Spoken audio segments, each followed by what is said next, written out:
Hey footy fans, let's go through round 2 of our footy season. It started on the Thursday night where the Saints beat the Pies. That Pies hangover, it just continues throughout the start of their season, and they become the 5th reigning premiership side in VFL and AFL history as the reigning premiers to start their season 0-3, and they're now the first club to do it twice. Not good times for the Magpies. Definitely not the start that they wanted. And we look at the areas in their team: the forward line, the midfield, and the back line. And I mentioned this in my last recap. There needs to be areas improvement, at the top, middle, and bottom end of the field. And there just hasn't been at the start of this season. They really need to win as soon as possible. And they really need to inject themselves into the contest. They need to be that fast, hungry, side for the football. They need to be that side who, chained up those handballs, got a quick fast break, and scored goals. They were dominant last season. And we've really been, lacking to see that from the Pies on a consistent basis to start this season. For the Saints, on the other hand, a massive win for them. Nazaya Wanganeen-Millera, 32 disposals, a running machine, created so many plays. Sad news to see Liam Henry go down with injury, so he'll miss a bit of footy. Wishing him a speedy recovery. But other than that, the Saints looking really good to start this season, and final scores were 94-79. On Friday, the Crows losing at home to the Cats getting the job done. A big win for the Cats on the road, a great start to their season. Credit to the Crows, they did stick around, and really put up a decent fight. But in that last minute or so, the Cats strung out, kicked a couple goals and put a lid on this game. So the Cats not only going well at home, but on the road as well to start this season. On Saturday, the Roos, they coughed up a 5-goal lead to the Fremantle Dockers. And in that second half, it was all Freo. They were dominant. They took control of the game. And North Melbourne, yes, there were some efforts in that fourth quarter, but too little, too late. I was so impressed with North Melbourne's start.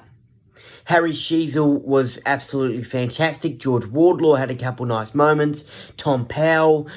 But after that, halftime break, it was all Fremantle, and it was really disappointing to see North Melbourne just, have that first half effort, get a pat on the back, and then not really stick to those efforts and stick to that control that they had in the game for that second half.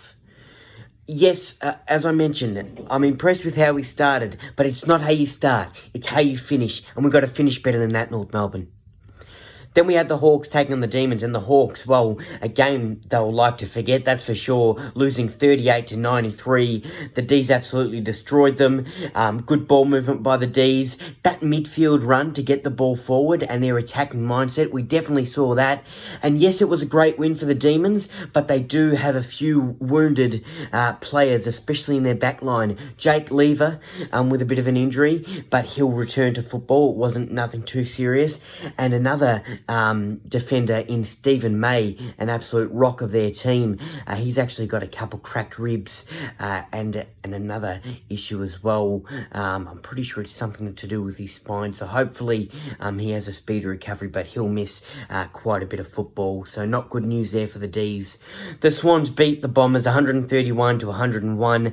A good contest, a good game of footy. It definitely had that intensity, a bit of physicality off the ball, that's for sure. So a bit fiery between the two sides, but the Swans were the better team in the end on the home soil, and they're absolutely flying, the Swans.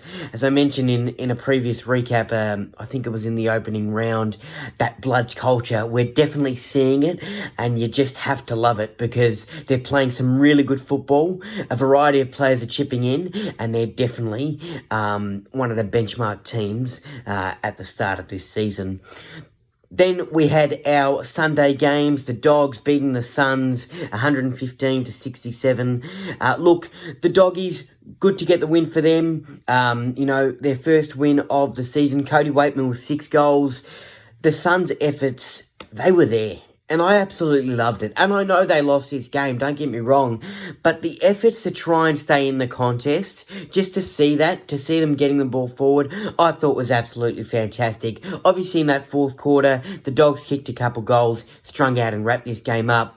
But still, in that second and third quarter, we definitely saw a bit of a response by the Suns. And although they didn't get the win in the end, there was still that effort, which I was impressed with. So, a good effort by the Suns, but the Doggies had the final say at Mars Stadium. The Tigers took on Port Adelaide. The Tigers losing 92 to 122.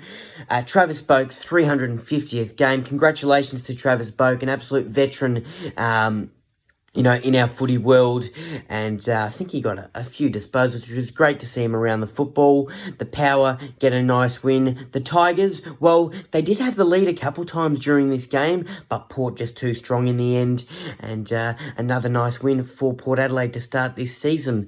The Eagles took on the Giants to win the round, and the Eagles losing 43 to 108. No surprises there. The Giants clearly the better side, and they can put their feet up for the next round, the Giants, as they get the bye. So a nice little rest for GWS, and a well-deserved rest, because they've really been working hard in their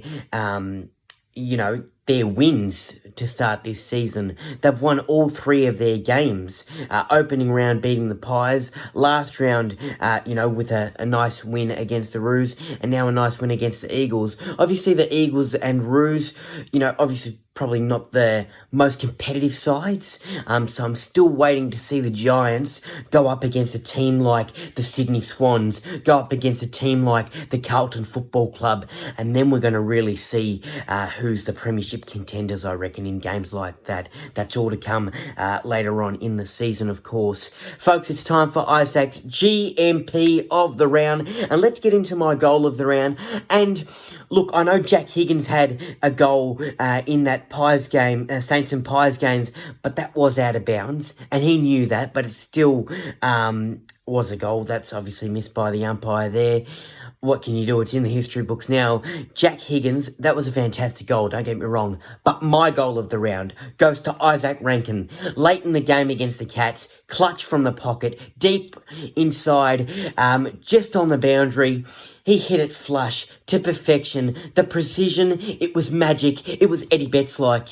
And in Eddie Betts' pocket at Adelaide Oval, Isaac Rankin, take a bow. And when he got the goal, he just looked so relaxed and, yep, got that one in, like he knew it was going to go in. And I think to see that confidence and class from a player, that is absolutely brilliant. Isaac Rankin, that was sensational, and it definitely gave me a couple flashbacks to those Eddie Betts highlights at Adelaide Oval. My mark of the round, there were a couple to choose from, but I ended up going with Luke Jackson.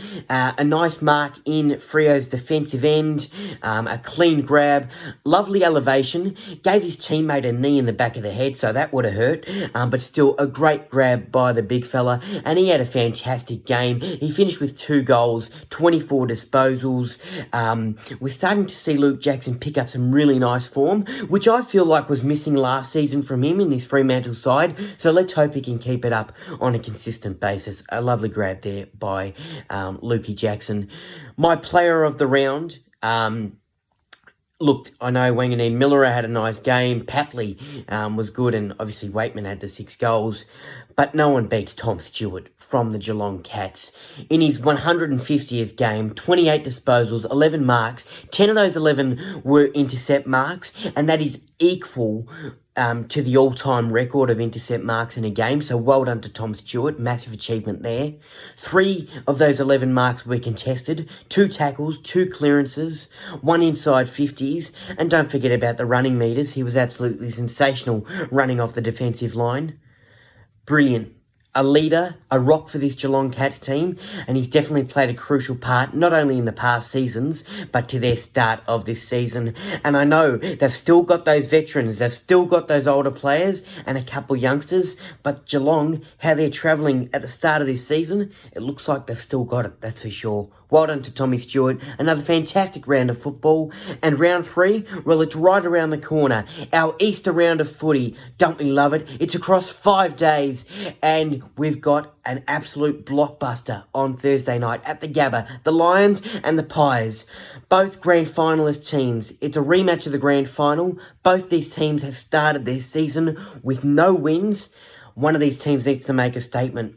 I'm going with the Pies by 17 points. And I know it's a bit of a wild call because it's at the Gabba, but I just feel like the Pies might start to get back on track because Craig McRae, he might have a little plan up his sleeve. In saying that, Chris Fagan, he was at the Saints and Pies games, taking a couple notes down. I wonder what was in that book.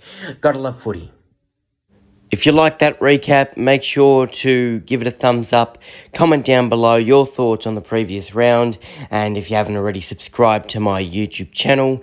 And for more of my content, make sure to follow my Facebook page and also my Instagram page. Plenty of more sports updates on there. Thank you.